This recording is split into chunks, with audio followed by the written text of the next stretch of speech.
I'm starting the background layer with cadmium red, working on Strathmore mixed media paper. It's a 9 by 12 size, and I've taped the edges with white artist tape.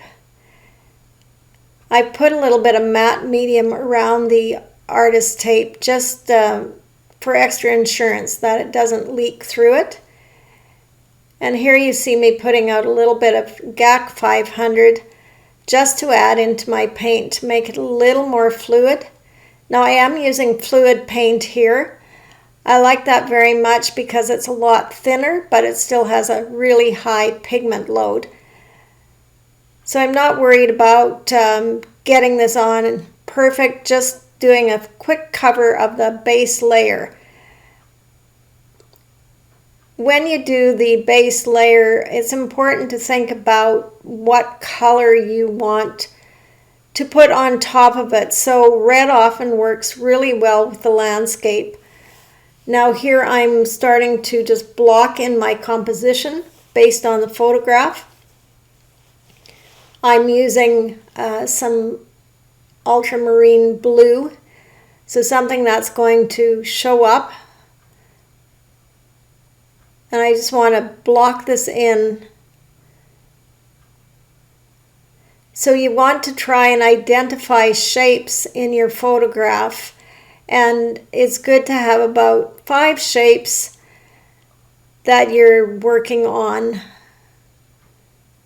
Any more than that and your composition is going to get very busy very quickly. So try and just think of your composition as shapes. Now you can go ahead and you can do thumbnail sketches ahead of time if you like. It's not something I necessarily do, but it is a good practice. So I'm mixing up some darker green here with my colors on my palette. So some cad red and ultramarine blue and some yellow. So I really tried to make this a very dark color. So I want to establish the darker parts in this painting. It's important to have a dark value, and so often we forget to put that in. So if you put it in the beginning, it is there. Even if you lose some of it is going to stay.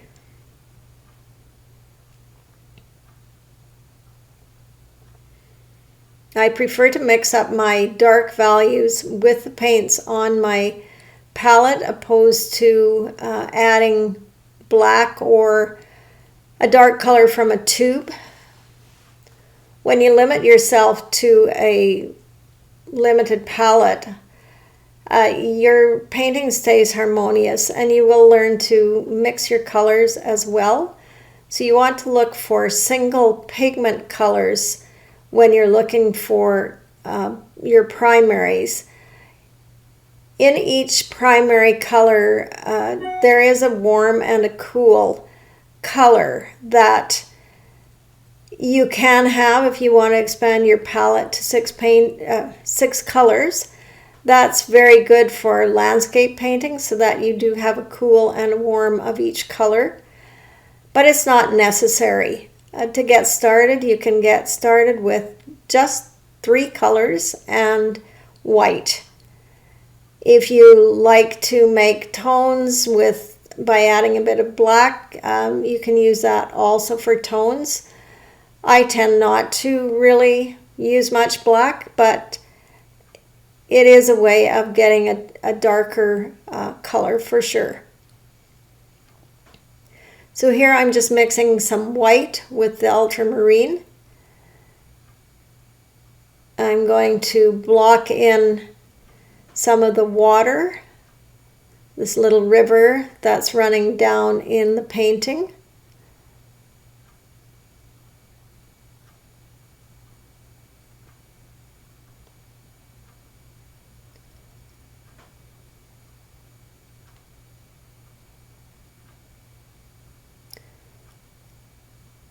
Squeezing out a little bit more of the cerulean blue.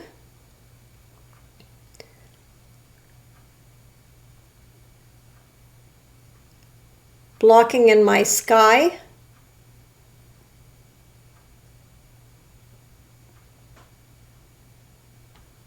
So acrylic paint does dry darker, and this can often fool us, but I'm going to be putting more than one layer on my sky, so I think that right now it's probably too dark, but a lot of that will be covered up, and I'll add some white on the top. So I'm working darker to lighter on the sky.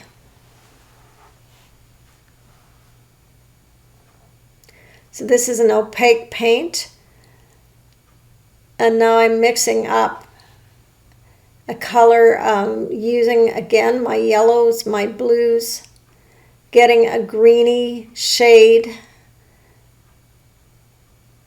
adding a little bit of the red in when you add the red in, and I use too much here, so it's kind of turned it pink.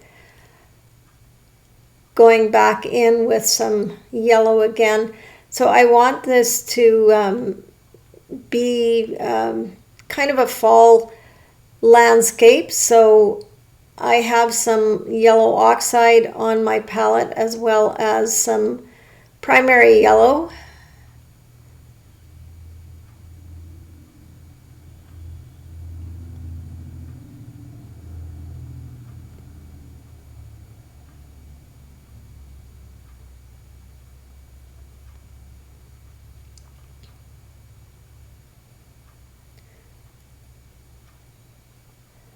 I sometimes find working small studies, it's quite easy to get caught up on the details and not be as free and fluid with your strokes.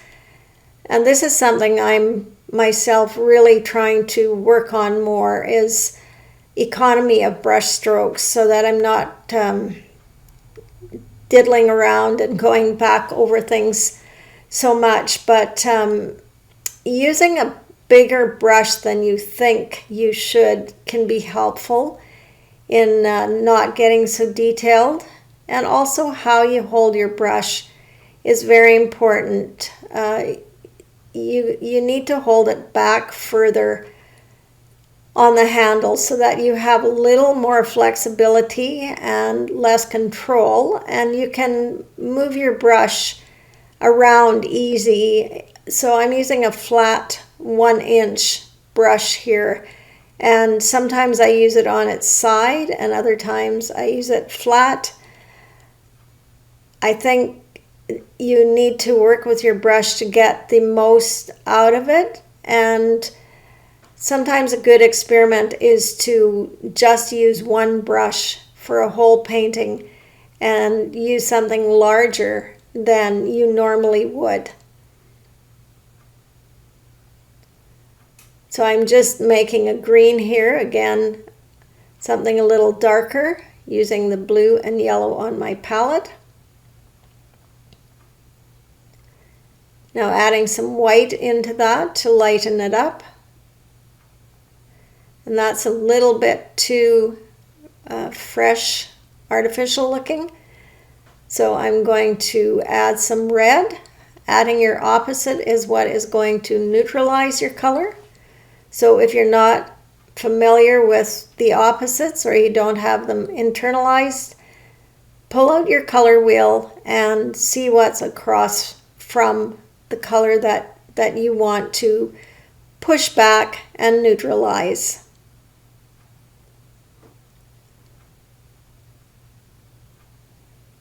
You want to make sure that you're also moving around in your painting with the same color.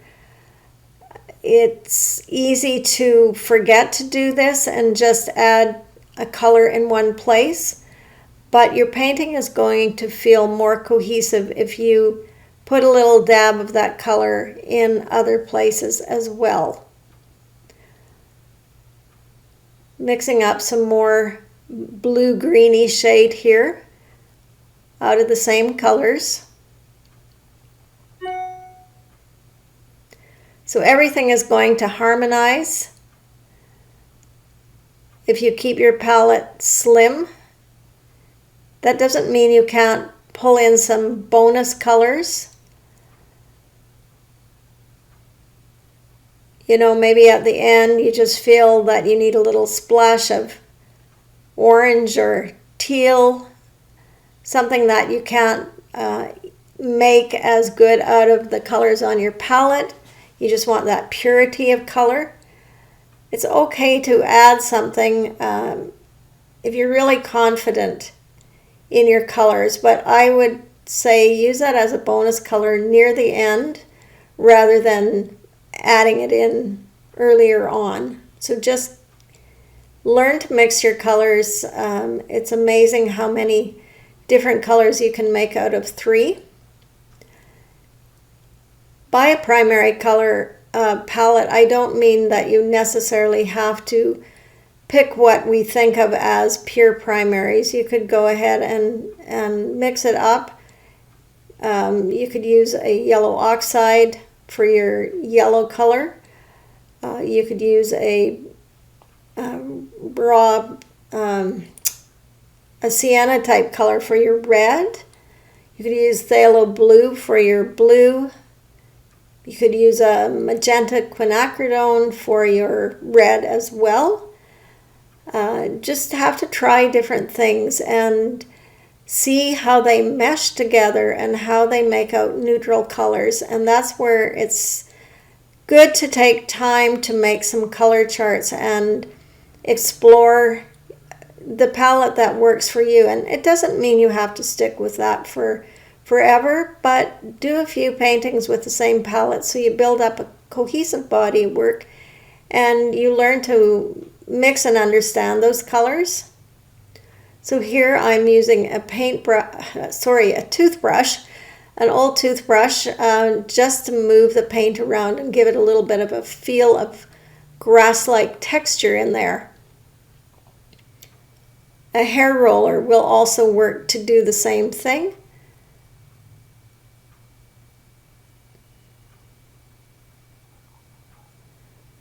Mixing up a little bit more color here, desaturated color. So this painting isn't going to have a lot of really saturated colors in it, other than that pure red from my underpainting. And as you can see, the red is peeking through in various places, and by doing that underpainting base layer, this can really help hinge your painting together when you see little pops of it in places. So I encourage you to try that and even try doing the same study with different palettes or a different background layer to see what the results are and how it changes the mood of the painting. So adding a little bit of darks back in at the bottom here.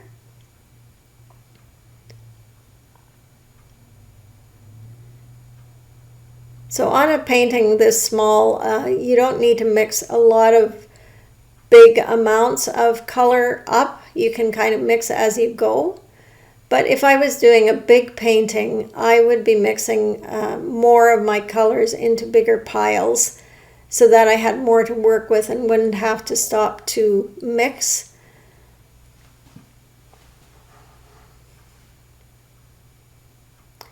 And you do want to change up your colors as you go a little bit so that they're not all the same. There are variations on the theme. So you can see me adding little bits of blue into the green to change it a bit, or adding more yellow to push it a little more yellow-green. So you can use the same pile and just modify it as you go. This is a great way to learn your color mixing.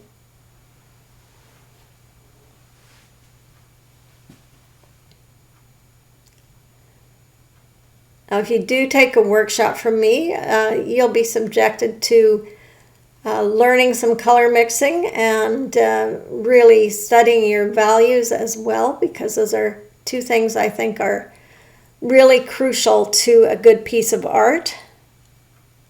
So I'm going in here with a small brush. Now you can see that I've kept the small brush to the end, and I'm adding some fine little strokes to give this grassy look on the very top layer.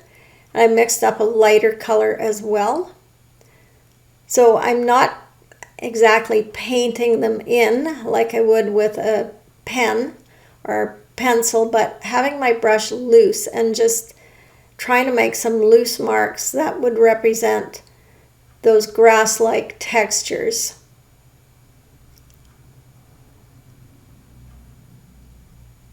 Mixing up a darker color here, kind of a reddy, purpley color.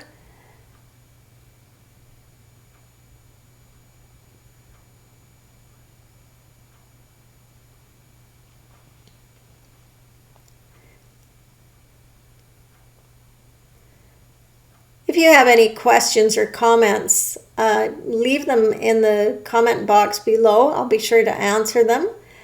And if you are enjoying my videos, I do have a Buy Me a Coffee page set up. And if you are so inclined and want to pitch in a little tip, that would be wonderful. It helps me to take the time to do these videos and also to buy equipment to make better quality videos. So any little bit helps.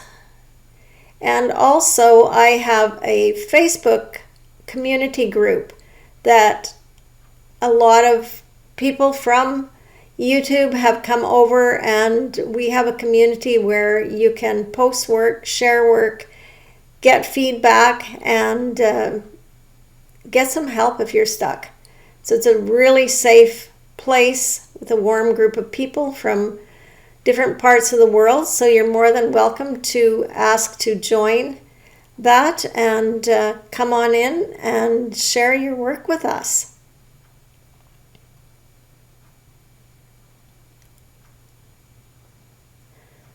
Another good idea when you're doing these studies is to set a timer so that you don't get too overly involved with the details.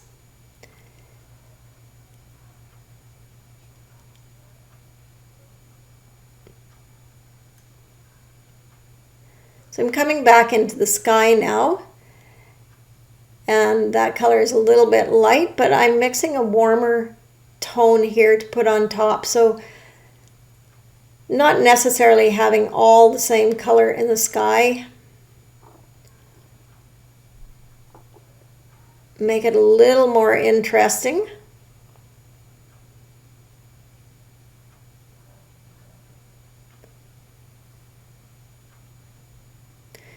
If you like blending and you don't paint fast, acrylic paint does dry quickly, and that's one of the downsides of not being able to blend easy. So don't be afraid to use some medium like GAC 500 or acrylic glazing medium can work, or even GAC 100. It will extend your paint and offer you a little bit more blendability. On these small studies, I don't find that it's crucial to do that, but certainly when you're working big and you want to do some blending, it's very, very helpful. Going back in the sky here, just lightening it up in places.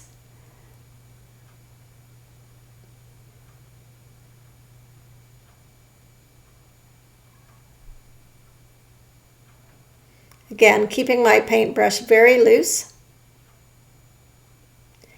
If you would like to know more about painting loose, I have a PDF download for you. I'll leave it in the description below, and you just have to put your email address in. Now you will be subscribing to my newsletter. You'll get the download, and if you do not want to continue receiving my newsletter, it's simple to unsubscribe. So I hope you would stay on, get my weekly newsletter and see what I'm working on, as well as reminders of the new videos.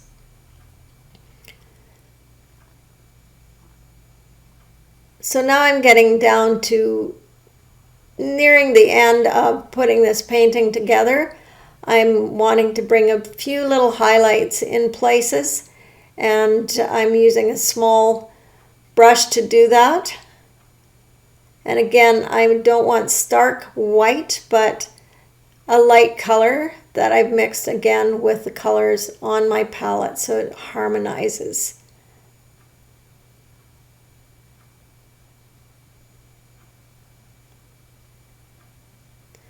Having a working mat is super valuable as well to really get rid of that clutter around the edge. And if you don't have one, you can take a picture and crop it as well. But I find having a working mat is a good investment. You can also take a big mat and cut it in two pieces and have elbows that you can use and make any size. So that's another way of doing it, so you don't have to buy a whole bunch of mats. You can pick up mats inexpensively, oftentimes at a frame shop, because they have extra pieces of mat board that they cut into small mats just to use up, and they're usually priced fairly economically. You don't need anything fancy, and if they do get dirtied up, I just repaint them so they're fresh again.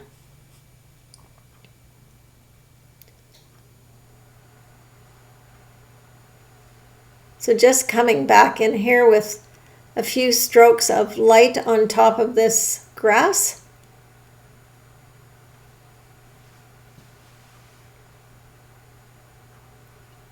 Yes, you should remember to put your paintbrushes back in water, not like I did there and left it sitting out. It will dry up hard sooner than you think.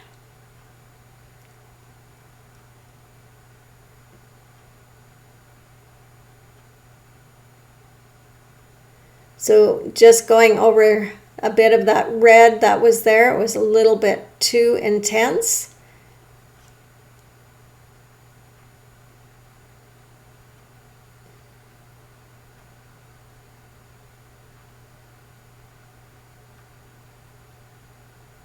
So doing a little bit of dark definition around that body of water.